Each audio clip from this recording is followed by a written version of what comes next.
Salut tout le monde, c'est Davis Sparks et aujourd'hui on va pas parler de téléphone qui coûte un mois de salaire.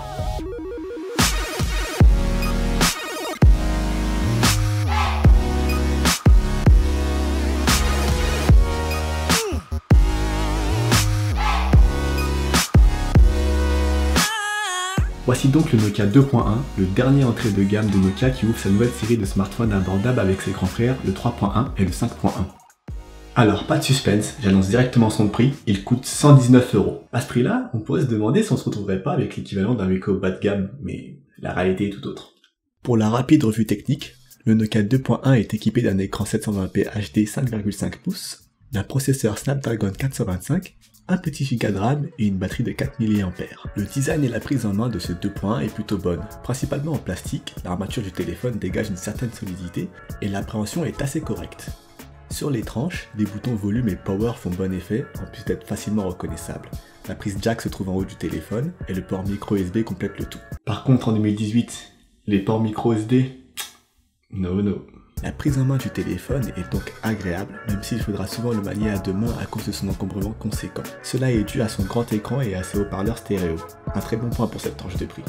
Au niveau de l'écran, Nokia nous propose une dalle HD 720p de 5,5 pouces, franchement plus que correcte. Il faut vraiment forcer pour distinguer les pixels et le rendu des couleurs n'est pas trop mauvais. Par contre, sa luminosité en plein soleil n'est vraiment pas au top. Qu'à cela ne tienne, on peut très facilement regarder des vidéos avec cet écran, l'immersion étant améliorée par les doubles haut-parleurs en façade. Hey guys, who are you? I'm Gwen Stacy. Et c'est vraiment une bonne surprise de retrouver cette spécificité, d'habitude réservée au haut de gamme, sur cette gamme de prix. Bien vu Nokia, bien vu. On arrive au principal intérêt de ce téléphone, son interface. Tournant sur Android 8.1 Oreo dans sa version Go, une version épurée et légère d'Android, la navigation se fait sans aucun accroc, là où beaucoup de téléphones commenceraient à tirer la langue. Pour fluidifier un peu plus l'expérience, les applications elles-mêmes sont en version Go. Le principe ? Lancer simplement l'application dans un navigateur web, ce qui permet d'économiser de la place sur le téléphone.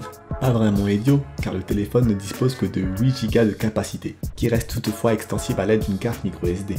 Toutes ces mesures d'économie d'énergie ont du coup un effet direct sur l'autonomie du téléphone. Je vais être direct. Le 2.1 est un monstre. En une semaine de test, je n'ai jamais réussi à passer en dessous des 10% de batterie. Son temps de veille est absolument incroyable, si bien qu'il peut mettre plusieurs heures pour consommer ne serait-ce qu'un seul %, si on n'y touche pas du tout. J'ai pas encore parlé de la partie photo, mais il y a une raison pour ça. Le tableau est donc noirci par la partie photo de l'appareil, pas de miracle ici. Le capteur arrière de 8 mégapixels est à la peine, même avec de bonnes conditions lumineuses, et simplement inutilisable dès qu'il fait un peu sombre. Les selfies, eux, sont médiocres et la qualité vidéo inexploitable. Mais ce n'est pas le but premier de cet appareil.